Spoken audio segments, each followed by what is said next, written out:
Falando de ângulos, a gente avança na geometria plana para triângulos. O curso de geometria plana é extenso.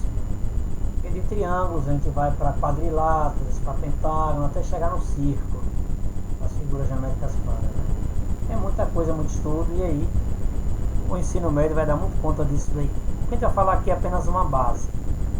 Certamente vocês irão precisar, sem dúvida, lá no ensino médio. Tá joia?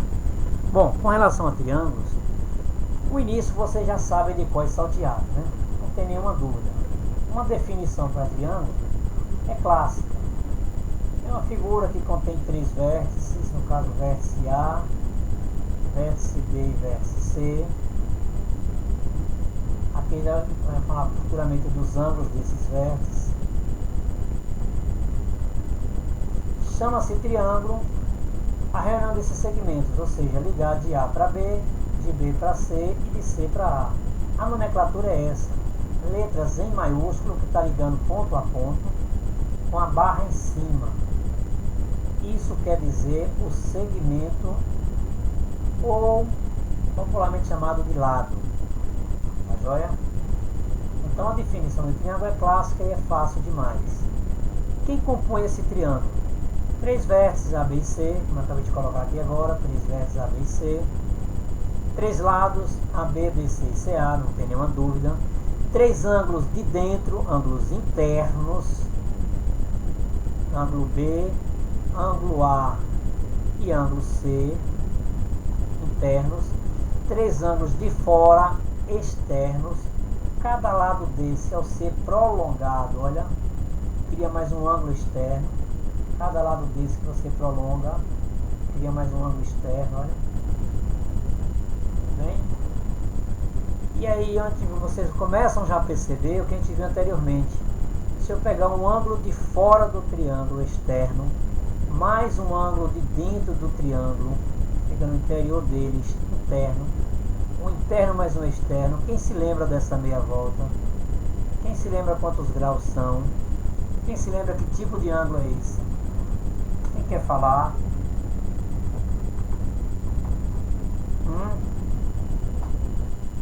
Quem arrisca? Diga, Tamires, que tipo de ângulo é aquele? Um externo e um interno de um triângulo. Foi o que a gente viu na aula passada, né?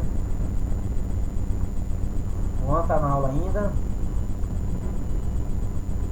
Então, Juan, esses 2 ângulos que fica um ângulo que fica de fora e o ângulo que fica dentro do triângulo, ele forma meia volta. Então, quando forma meia volta, eles são ângulos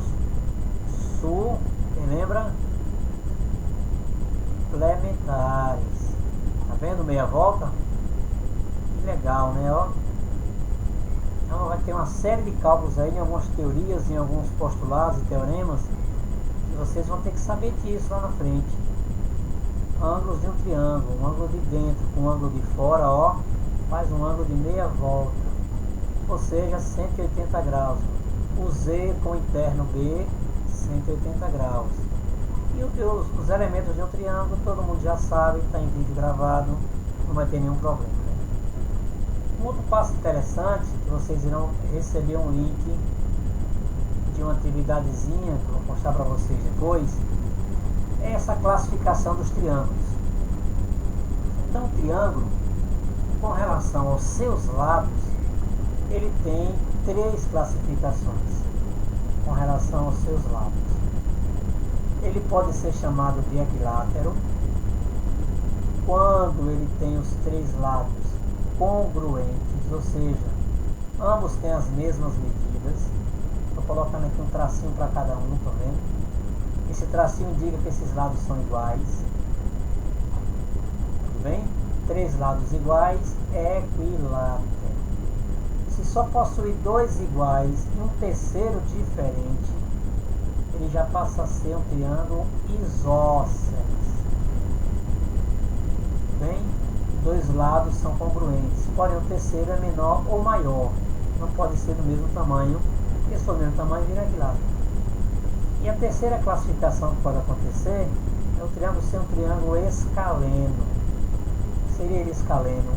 3 lados não congruentes. Traduzindo, três lados com medidas diferentes um do outro. Tá joia? Se eu fosse colocar números e que esse lado tivesse aí 2 centímetros, esse também teria que ter 2 centímetros. E esse de baixo também teria que ter 2 centímetros. Nesse caso, se esse tivesse 4 centímetros, também teria que ter 4 centímetros, porque são congruentes, são iguais. E esse terceiro terá que ser menor ou maior do que 4. Pode ser 3? Pode. De boa, né? Já o escaleno não pode ter nenhuma medida congruente à outra. Se aqui tiver 2 centímetros, esse não pode ter 2, de forma nenhuma. Pode ter mais ou menos que 2. Pode ser 3? Claro. E esse outro não pode ter nem 2 nem 3, tem que ser uma medida diferente de 2 e 3. Pode ser 4, 5, 6, não importa. Contanto que não seja 2 nem 3. Os lados são todos desiguais, não congruentes, quer dizer isso. Do lado direito, triângulos, essa classificação do triângulo se reporta aos ângulos. Já está falando agora da parte interna do triângulo, daquele que a gente já viu anteriormente. Então, um triângulo que possui um ângulo medindo 90 graus, ele tem um ângulo reto, tudo bem? Se ele tem um ângulo reto, ele tem um ângulo medindo 90 graus. E os outros dois são agudos, são menores do que 90. Quando ele tem um ângulo medindo 90 graus, ele é classificado com relação aos ângulos como um triângulo retângulo, porque ele tem um ângulo medindo 90 graus exatos. Se não houver nenhum ângulo medindo 90 graus e todos forem menor do que 90, tá vendo? Pode ser 89, 70, pode ser qualquer medida desses ângulos internos. Pode ser 40, 40 e 10, pode ser 30, 30 e 30, não importa. Se as medidas internas forem todas elas menor do que 90, a palavra é linda, acutângulo. Olha, possui 3 ângulos agudos, acutângulo vem de agudos. Então, ângulos agudos, acutângulos. E se ele possui um ângulo maior do que 90 graus, quem lembra quando era? É um ângulo obtuso. Se ele tem um ângulo obtuso, ele tem um ângulo maior do que 90 graus. Pode ser 91, 100, 200, 150, 200 é ótimo, né? 150, 170 e por aí vai. Teve um ângulo maior do que 90, ele tem um ângulo obtuso. Tipo um ângulo de 100 graus. Maior do que 90, é um ângulo obtuso. Logo, o nome da figura é classificada como obtusângulo. Obtusângulo vem de obtuso, ângulo, ângulo obtuso. Então, a classificação com relação aos triângulos se dá assim. Então, a gente já viu o que é um triângulo, quais são os elementos que o formam, melhor dizendo, e a sua classificação com relação aos lados e com relação aos ângulos. Me diz pra mim, tem alguma novidade até aqui ou você já sabia de tudo isso?